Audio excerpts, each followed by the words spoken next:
हरे कृष्णा। आप सभी का स्वागत है भगवत गीता के सेशन में। बहुत खुशी हो रही है आप सबको देख के। क्यों? क्योंकि इतना सेशन थोड़ा डिले हो गया, still you all continued. So sorry from my side also, थोड़ा एक दो मीटिंग्स चल रहे थे तो उसकी वजह से थोड़ा डिले हो गया। Okay, still grateful to all of you for giving your association although being late. तो आज हम भगवत गीता के पहले अध्याय के 45वें श्लोक को रिसाइट करके समझने का प्रयास करेंगे। तो आप सभी रिपीट कर सकते हैं पीछे। यदि माम अप्रतिकारम यदि यदि माम् माम् अतिप्रतीकारम् अशस्त्रम शस्त्रपाणयः अशस्त्रं शस्त्रपाणय धार्तराष्ट्रारणे हन्युस् धातराष्ट्रारणे तन्मे क्षेमतरं भवेत्। तन्मे तन्मे क्षेमतरं भवेत्। ट्रांसलेशन पढ़िए। कल जिन्होंने हैंड रेज किया था हाँ, पढ़ने के लिए। यस निशा yes, माता जी। Hare Krishna Prabhuji. Better translation. Better for me if the sons of Dhritarashtra were to kill me unarmed and un. Krishna. हरे कृष्णा। सो यहाँ पे अर्जुन जो है ये थोड़ा अपनी जो अलग अलग उनके तर्क हैं, जैसे आप सभी को पता होगा कि महाभारत शुरू होने से पहले अर्जुन थोड़े दुविधा में थे कि क्या मैं युद्ध लड़ूं या नहीं लड़ूं, क्योंकि उनके जीवन में उस समय पे एक प्रकार का धर्म संकट आ गया था दो धर्मों के बीच में। कोई बता सकता है कौन से दो धर्म थे जिसके बीच में उनका संघर्ष आ गया था? हिंदू मुस्लिम, या कौन से दो धर्म थे?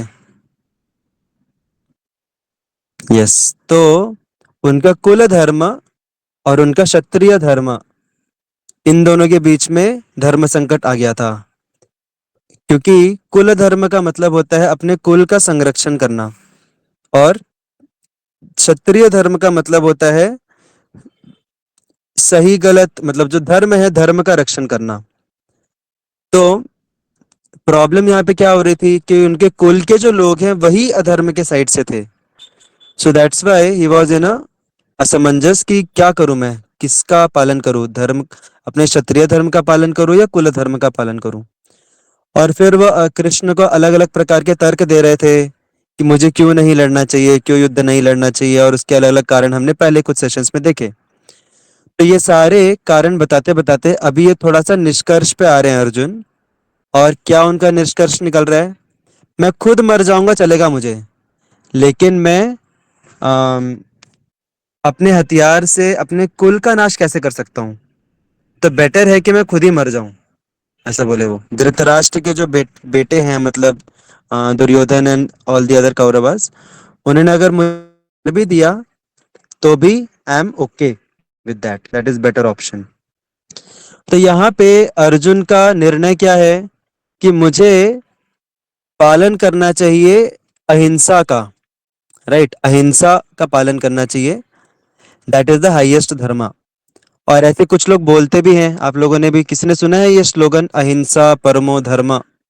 सुना है किसी ने स्लोगन? यस। तो ये जनरली कहाँ पे सुना है आपने, या किन से सुना है, ये किन के अनुयायियों से सुना है?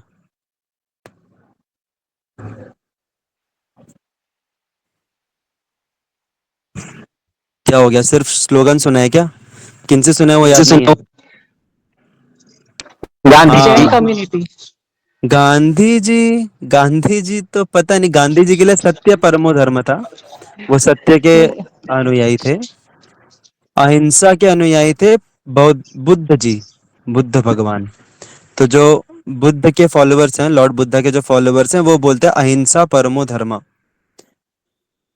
तो क्या ये वाक्य सही है, क्या ये स्लोगन सही है? आप में से किस किस को लगता है कि अहिंसा परमो धर्म है, अहिंसा इज द हाईएस्ट ऑफ धर्म? You can give a thumbs up. किस किस को लगता है अहिंसा सबसे परमो धर्म है? Give a thumbs up. किस किस को लगता है अहिंसा परमो धर्म नहीं है? Give a thumbs down. वाह, बहुत खुशी हो रही है मुझे मिक्स्ड रिस्पॉन्सेज देख के। या तो जो लोग बोल रहे हैं कि अहिंसा परमो धर्म है, वो भी सही है। और जो लोग बोल रहे हैं कि अहिंसा परमो धर्म नहीं है, वो भी सही है। क्योंकि हमें समझना पड़ेगा कि अहिंसा होता क्या है, what is the meaning of अहिंसा।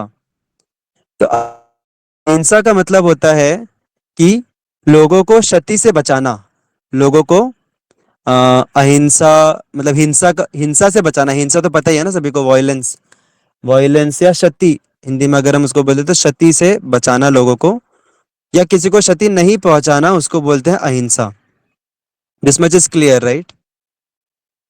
तो अगर सपोज कोई एक चोर है, वो एक घर के अंदर घुस गया है और वो घर वालों को मारने वाला है, ठीक है, और आप उसके पीछे खड़े हो और आपके हाथ में एक लाठी है और उसका ध्यान आपकी ओर नहीं गया है, चोर का ध्यान आपकी ओर नहीं है, आप उसके पीछे खड़े हो और वो चोर जस्ट परिवार वालों को मारने वाला है, तो क्या आप उस लाठी से उसको मारेंगे कि नहीं मारेंगे? कौन कौन उस लाठी से उसको मारेगा, चोर को? ये बता हम सब। अरे लेकिन अहिंसा तो परमो धर्म है ना। आप तो हिंसा कर रहे हो, लाठी से उसको मारने वाले हो, तो ये तो गलत कर रहे हो आप। क्योंकि वो हमारे परिवार में हिंसा कर। हाँ, कौन बोला ये? अभय प्रभु। हाँ, अभय प्रभु, समझ गया मुझे। थैंक यू अभय प्रभु। अभी धीरे धीरे अभय प्रभु भी आंसर देने लग गए हैं, वेरी गुड। तो जैसे कि आप सभी ने सही पहचाना कि, अच्छा मुझे अभी बताइए, अगर आप उसको लाठी से मारते हैं तो आप हिंसा कर रहे हैं या अहिंसा कर रहे हैं? किस किस को लगता है आप हिंसा कर रहे हैं, गिव अ थम्स अप। किस किस को लग रहा है अहिंसा कर रहे हैं, गिव अ थम्स डाउन। अरे बट आप तो मार रहे हो ना उसको लकड़ी से, लाठी से।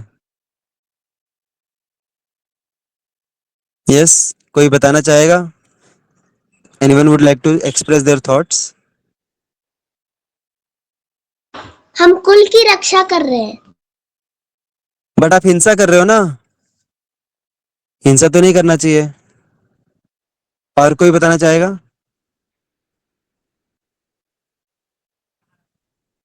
आपका धर्म कर रहे हैं आप, आपका धर्म लोगों को लाठी से मारना है क्या? By saving our family.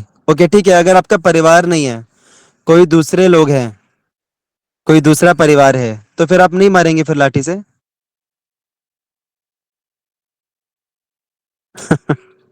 क्या हो गया, बहुत इजी आंसर है, सब लोग कोई कोई कुछ बोल नहीं रहा।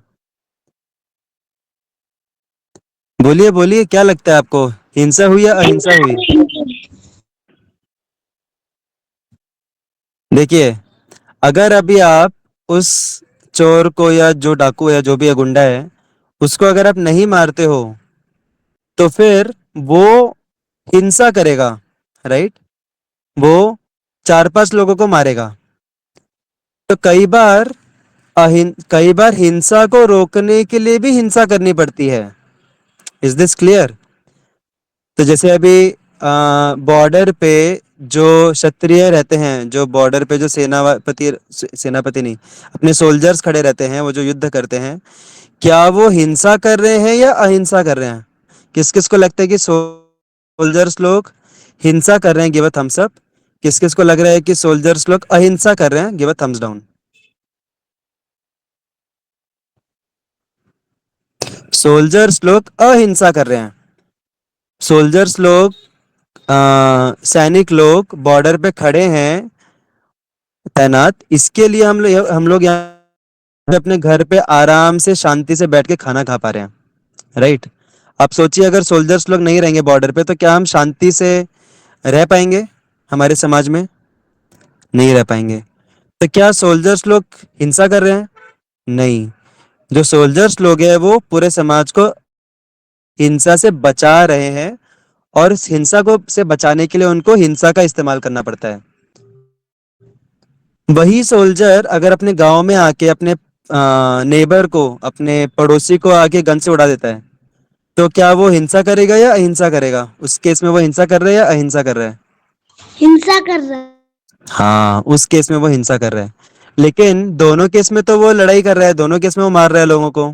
फिर एक में हिंसा कैसे हुई, दूसरे में अहिंसा कैसे हुई? सॉरी, मैं बहुत ज्यादा कंफ्यूज कर रहा हूँ आप सभी को। बट आई होप आप लोग समझ पा रहे होंगे मैं बोलना क्या चाहता हूँ। बोलिए, क्या बोलना चाहता हूँ मैं? देखिए, इससे एक ही बात समझ में आती है बहुत आसान, कि जो धर्म है ना, धर्म, धर्म को समझना इतना आसान नहीं है। हम ऐसा नहीं बोल सकते कि हिंसा करना गलत ही है, अहिंसा करना सही है, सत्य बोलना सही है, असत्य बोलना गलत है। ऐसे हम नहीं बोल सकते, क्योंकि धर्म जो है वो समय, देश, काल, पात्र, टाइम, प्लेस, सरकमस्टेंस के हिसाब से जो धर्म है वो भी बदलते रहता है। अभी वो जो सोल्जर है, वो जब फायरिंग कर रहा है, बहुत सारे, हो सकता है 100 लोगों को मारे वो सोल्जर बॉर्डर पे, लेकिन फिर भी वो अहिंसा कर रहा है क्योंकि वो अपने देशवासियों को बचा रहा है हिंसा से। सो दैट इज अहिंसा। वही सोल्जर अगर घर पे आके पड़ोसी वाले को, एक पड़ोसी को भी उड़ा दिया, तो वो हिंसा में कहलाया जाएगा, क्योंकि वो बिना किसी कारण के उसको मार रहा है। तो जैसे एक बार एक बहुत बड़े नेता, पॉलिटिशियन से पूछा गया था, जो कि हिंसा, अहिंसा का पालन करते थे। उनसे पूछा गया कि अगर आपके जो महिला ये हैं, शिष्याएं हैं, उनको अगर कोई व्यक्ति छेड़ता है, कोई दुष्कर्म करता है, तो क्या आप हिंसा का इस्तेमाल करेंगे या नहीं करेंगे? तो उन्होंने एक बहुत ही गलत जवाब दिया। वो बोले कि नहीं, फिर भी मैं अहिंसा का ही पालन करूंगा। तो कितना इम्प्रैक्टिकल आंसर है, राइट? यहाँ पे कोई व्यक्ति दुष्कर्म कर रहा है और ये जो लीडर हैं ये अहिंसा का ही पालन कर रहे हैं तब भी। तो ऐसा करने से लोगों का दुष्कर्म और बढ़ेगा, हिंसा और बढ़ेगी। तो हमें, स्पेशली हम लोग जब भक्ति योगा का, आध्यात्म का पालन कर रहे हैं, तो हमको ये नहीं सोचना चाहिए कि आध्यात्म का पालन करना मतलब एकदम भोले भाले रहना, सीधा साधा रहना, और कभी हिंसा नहीं करना, कोई एक गाल पे मारे तो दूसरा गाल सामने कर देना। ये हमारा आध्यात्म, प्रामाणिक आध्यात्म नहीं सिखाता। हमारा अध्यात्म सिखाता है कि अगर आपको एक गाल पे अगर कोई मार रहा है, और अगर आपकी गलती है तो सहो, अगर आपकी गलती नहीं है तो फिर आप भी मार सकते हो उसको अच्छे से, आप उसको 2-3 और लगा सकते हो। अगर आप सही हो तो, अगर आपको पूरा क्लैरिटी है धर्म के अनुसार कि आप सही हो तो स्पिरिचुअलिटी जो है वो हमें भोलापन नहीं सिखाती। Spirituality is very practical. Spirituality का गलत अंडरस्टैंडिंग जो रहता है वो लोगों को इस प्रकार की अलग अलग गलत धारणाएं बताता है। तो हमें उदाहरण लेना चाहिए कृष्ण के उपदेश से, यहाँ पे भगवत गीता के, कि कभी कभी हिंसा का टकराव करने के लिए, लोगों को हिंसा से बचाने के लिए, और समाज को सही दिशा में ले जाने के लिए, और जो लोग गलत कर्म कर रहे हैं उनको बचाने के लिए, क्योंकि अगर हम गलत कर्म करने वालों को पनिशमेंट नहीं देंगे तो हम उनको और ज्यादा प्रेरित कर रहे हैं गलत काम करने के लिए। जैसे कि अगर माता पिता बच्चे को अगर नहीं सुधारते हैं सही टाइम पे, थोड़ा डांटते नहीं हैं, मारते नहीं हैं, ऑफ कोर्स कम से कम मारना चाहिए, डांटने मतलब समझाना चाहिए पहली बात तो। लेकिन अगर वो बहुत ज्यादा से पैम्पर करके रख रहे हैं तो उनकी वजह से बच्चे ही बिगड़ते हैं फिर। तो उसी प्रकार से बैलेंस क्या है? बैलेंस है कि हमें समाज में दोनों चीजें इस्तेमाल करनी चाहिए। पहली चीज है जिसको बोलते हैं शास्त्र, और दूसरी चीज को बोलते हैं शस्त्र। शास्त्र और शस्त्र दोनों भी इंपॉर्टेंट हैं, लेकिन शस्त्र से पहले शास्त्र आना चाहिए। शास्त्र मतलब लोगों को सही चीज में एजुकेट करना चाहिए। तो ये किसका काम है? ब्राह्मण, क्षत्रिय, वैश्य, शूद्र में से किसका काम है? ब्राह्मण। ब्राह्मण। शास्त्रों का ज्ञान देना ब्राह्मण का काम है। और शस्त्र इस्तेमाल करना किसका काम है? क्षत्रिय। क्षत्रिय। क्षत्रिय। तो इसीलिए दोनों भी जरूरी है समाज में। ब्राह्मण भी जरूरी है और क्षत्रिय भी जरूरी है। अगर सिर्फ क्षत्रिय रहेंगे, ब्राह्मण नहीं रहेंगे, तो उसको बोलते हैं डिक्टेटरशिप। डिक्टेटरशिप पता है ना? मोनोपोली, ऑटोक्रेसी, डिक्टेटरशिप मतलब एक ही व्यक्ति शासन कर रहा है अपने मनमाने ढंग से, उसको कोई मार्गदर्शन करने के लिए नहीं है। तो बेस्ट ये क्या है, बेस्ट बैलेंस क्या है कि हमें ज्ञान भी होना चाहिए शास्त्रों का, जो कि हमें भगवत गीता के अध्ययन से मिलता है, और साथ ही साथ हमें प्रैक्टिकल भी रहना चाहिए। वो भी हमें ज्ञान मिलता है शास्त्रों से ही, कि हमें कैसे स्थिति में कैसे बिहेव करना चाहिए, कैसे रिटेलिएट करना चाहिए, कब शांत रहना चाहिए। तो इन शॉर्ट हमें आज के डिस्कशन से हमें ये समझना चाहिए कि आध्यात्म का पालन करना मतलब भोला भाला रहना, सीधा साधा रहना नहीं होता। एक आध्यात्मिक व्यक्ति धर्म के रक्षण के लिए तलवार भी उठा सकता है, बंदूक भी उठा सकता है, मार भी सकता है लोगों को। लेकिन इन जनरल, क्योंकि हम भक्ति करते हैं, सत्वगुण का पालन करते हैं, तो इन जनरल हम लोग कोशिश करते हैं, एक भक्त जब वो कोशिश करता है कि एक्सट्रीम्स पे ना जाया जाए, रिकनसाइल करके, बातचीत करके और तालमेल बिठा के या शास्त्रों के माध्यम से चीज़ों को पैसिफाई किया जाए।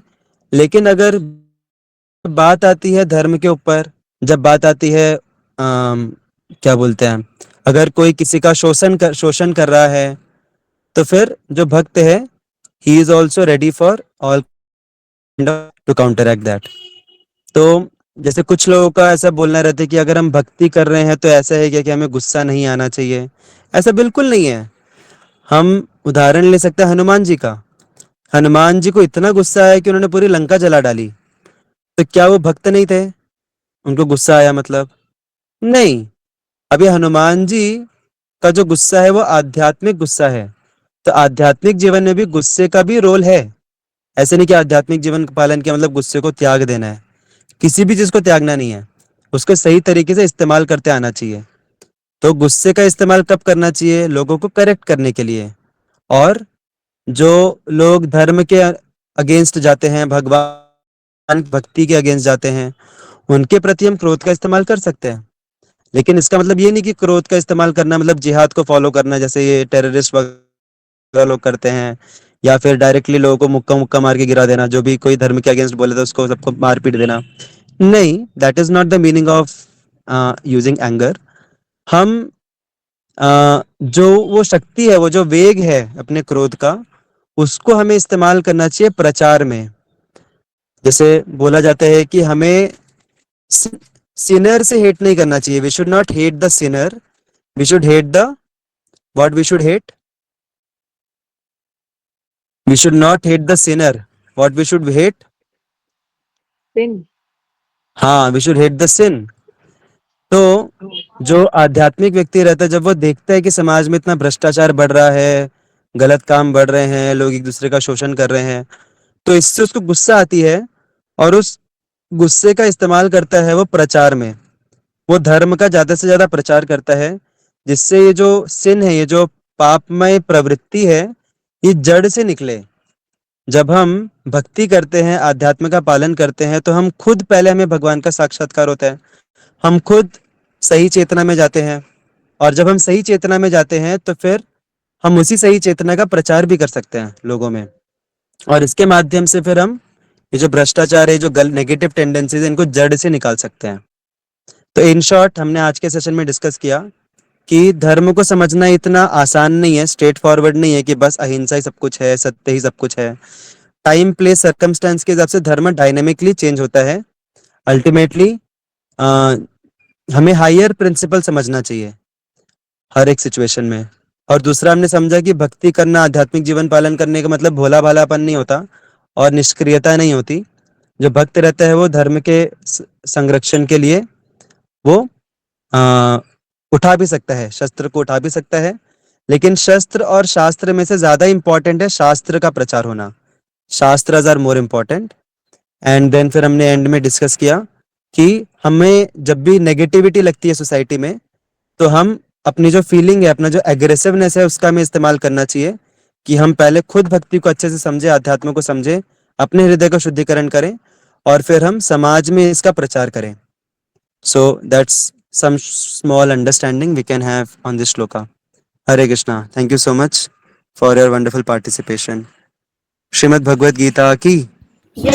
जय। श्रील प्रभुपाद की जय। हरे कृष्णा।